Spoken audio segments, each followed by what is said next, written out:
Petitions, requests, and communications. Item 6A, Public Works and Parks Operation Facility, fourth Q4 project update. Superintendent Williamson.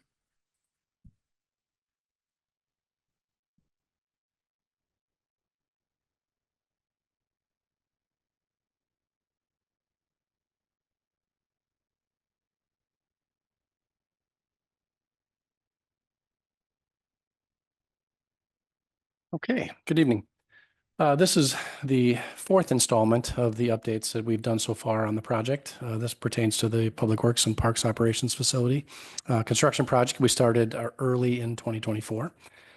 This is nearing the end of the process. We're getting very, very close to the move-in date. So we'll walk through the existing situation we have and see if we can't give you a good update here. The discussion topics tonight obviously will be the project to date and progress where we're at, progress over the next 3 months, which I think we'll see a great deal of exterior progress now over the next 3 months. And then the budget update itself, where we're at, kind of a recap of where we've fallen within the budget that the council approved. So to date, all the interior steel work, stairs, ladders, access points are all completed. Interior painting is done, short of just a few touch-up spots, which is very nice to see. Interior ceilings, flooring, and all the necessary equipment is installed. Cabinetry, countertops, and lockers are also installed. So as we walk through the facility now, it's looking like a facility. It'll be able to house all of our equipment and our people very well. The MP or the MEP and FP, which is the equipment and devices installed, they're all installed and operational, all fire protection. The fire alarms are online and being currently monitored. So as we get down to final inspections, we're pretty much ready to roll. And then the mechanics and all the wash bay systems are also complete. So we're looking forward to hopefully a smooth move-in. We'll go through a few pictures. So this is the employee parking lot area. We're on the east side of the facility facing west. That is the 2 exit doors that come out and go down onto Eric Street. This is the kind of the southeast corner of the building itself, which is that's the sign location. The sign will be installed shortly. And then that's the front entrance to the building just beyond the fencing there. This is a final and completed concrete floor up in the upper mezzanine area, which is above all the offices. This has been formally and finally cleaned as of, I believe, yesterday. So this is what it looks like, and it's ready for us to install some pallet racking and equipment up there. This is some safety equipment. So we've got eye wash station, wash down station, and boot wash station and hand wash station, along with some exterior equipment in the lockers. So similar to the lockers the fire department uses for all their heavy clothing, this is for our outside clothing to hang up and dry. And this is right outside of the entry that goes from the garage area into the office spaces. This is the warming kitchen. So this is at the far south end of the training and break room. This is just awaiting essentially just a couple of cabinet doors and some appliances, and we're ready to roll with this. This is the training room facing north. So this is the training room that will eventually and potentially seat up to 60 people. It's awaiting obviously some finished final ceiling tiles, but it's pretty well ready to go. All the chair rail and side rail is in. This is our locker room, or what you can see of it anyway. The lockers are installed, the benches will be in soon, and all the plumbing is up to date right now. The only thing we're waiting on is the dividers between the water closets. This is the front entry receptionist area. So this is Tracy's office, the office coordinator. That's looking to the south. So that's the front entry that's on the right-hand side of the picture, and then that's her office there in front. Mechanical equipment, all HVAC equipment is installed and operational. So these are 2 boilers and the pump units for the heating system that's in, and that was fully operational as of yesterday, and pumps running. So this is the air handler unit, or the giant furnace that heats and cools the office space. And this is a large air exchange unit that sits on top of the mezzanine. That was the first picture that you saw. This handles all the intake of fresh air that comes into the facility parking area and pushes all the negative air and nasty stuff out the other way. So works out really well. That's been operational for a week now. This is the generator. We should be up. Is it Friday startup? So we have Friday startup on the generator. It's installed and ready to go.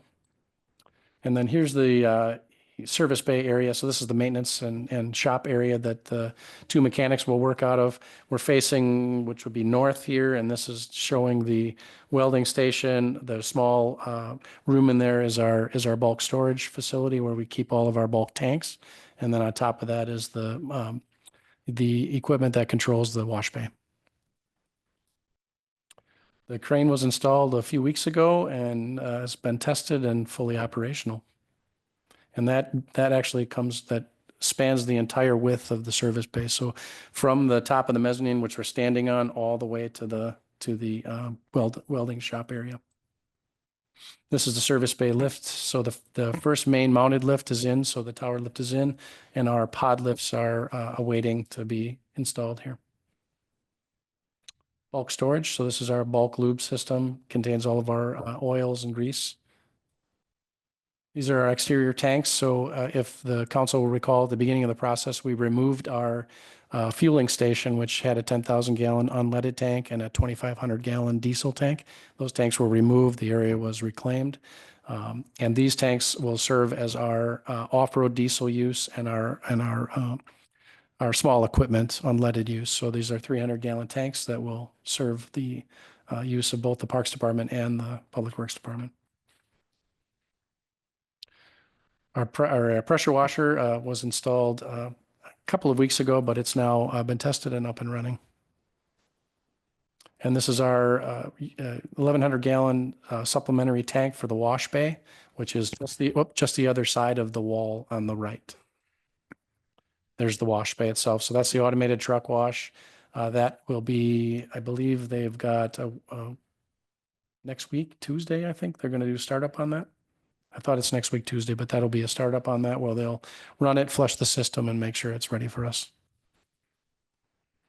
And then, of course, we relocated and reclaimed our existing air compressor and used it for the new facility.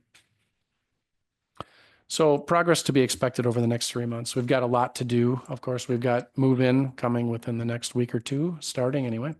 The West Parks garage gets the interior facelift, so that's where we'll be moving all the equipment out, cleaning the concrete, sealing the concrete, and painting the interior.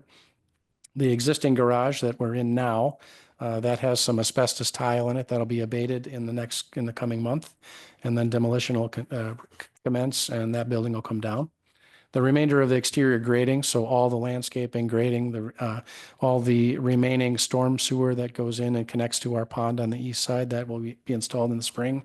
And then final landscaping and fencing will go in as part of the end of the project. So budget to date. Initially, the council approved the original budget of $11,544,000, including a 5% contingency, taking us to $12,121,200. Completed work today, including all stored materials, we're at $10,739,780.07, or roughly 89 to 90% of the project is complete. And the breakdown, which is difficult to see. There. So we can see on the right hand or the left hand side are the percentage complete where we're at on each of the phases. So we had soft costs initially beginning the project, which was all of our land purchases, design, permitting, and construction oversight, and utility relocation by We Energies. That was the estimated cost of about 1.2 million. Right now, we're currently at 1.15 million, and we have about $14,000 left on that budget to take it to close out, about 98%.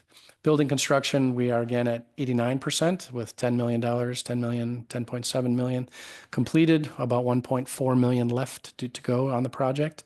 And we really don't expect too many hiccups from here on out. Most of the expensive portions of the project, the underground discovering of items that we didn't know were there, is done. So we're imagining or envisioning this project coming in at budget. Furnishings and equipment, we're about 48%. And you'll see, the council will see further on the agenda, there's some items that are going towards this part of the project, which will increase the amount spent to date and decrease the remaining. But we're roughly about 48%. And the total project, start to finish, we're about 87% totally finished at $12,031,000 to date and about 1.7 million remaining. And that's all I have. Brad Wergens from Angus Young Architects is on the line. If there's any questions that the council might have that he can assist with, or I'd be happy to answer any questions for you. Any questions? Yeah, do you still think we're on pace to complete within budget Yeah. and or the contingency? Yeah, I fully expect to come in on budget. We're still hopeful to come in below, a little below. Certainly on the FF&E side, we're being very careful to watch those funds. And I know that the 5% contingency seems to have been a good choice for us. We're still under that total cap, and I think it's working out nicely. Come across any surprises or any concerns? to this No, point? I think what the council can expect for future change orders would be simple, small adjustments that we're making, realizing as we move in and, oh, we forgot this, or this needs to be added, but they're small items. I don't expect any big ticket items. The final grading, I don't expect to find anything too unusual. Again, most of the area that remains will be paved, and those areas can be addressed without as much over excavation. We're not supporting a building there. So I just don't see kind of some of the things we ran into early on the project. I don't see those coming to fruition at the end here. Not so much a question, but and I know I've mentioned this in previous meetings, but if you recall over a year ago or a couple of years ago, we looked at just renovating the previous site, and it was almost going to be $5 million just to do some upgrades on heating, cooling, et cetera. And to see that this is still going to happen, excuse me. We don't know how much longer or how much more expenditure we would have needed to keep that site operational. And with this new site being a little bit over twice that amount, gives us approximately 50 years. Yes. Yeah.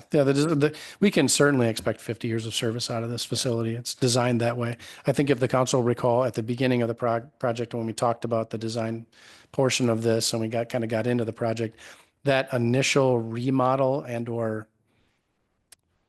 upgrade to the existing facility, those budgetary numbers were based on trying to stretch the life of it long enough to build a new facility on a different location. That was not even a complete serviceable upgrade to make it a long lasting upgrade. So I think this is my personal opinion is I think this is certainly money well spent for 50 years of service at least. Thank you. So, yeah, Tom, I don't have a question. I am thrilled to see all the progress. I have to imagine your team is really happy with the new facility. I'm guessing you don't miss your old digs by any stretch. I would say, I can confidently say that everyone that is down in that facility daily is very excited about moving. They're not looking forward to the move from the work aspect of it, but the final move in will be a great relief to them. Yeah, for sure. Yeah, that's great. And my other comment was just knowing what construction costs have been looking like and where they look to be trending this year. I have a feeling that cost would have gone up significantly if we had waited another year or two to start this project. So I agree. so I agree. it's good. Great to see. Okay, any other questions for the superintendent? Awesome. Thank you. Hearing none, thanks for the update.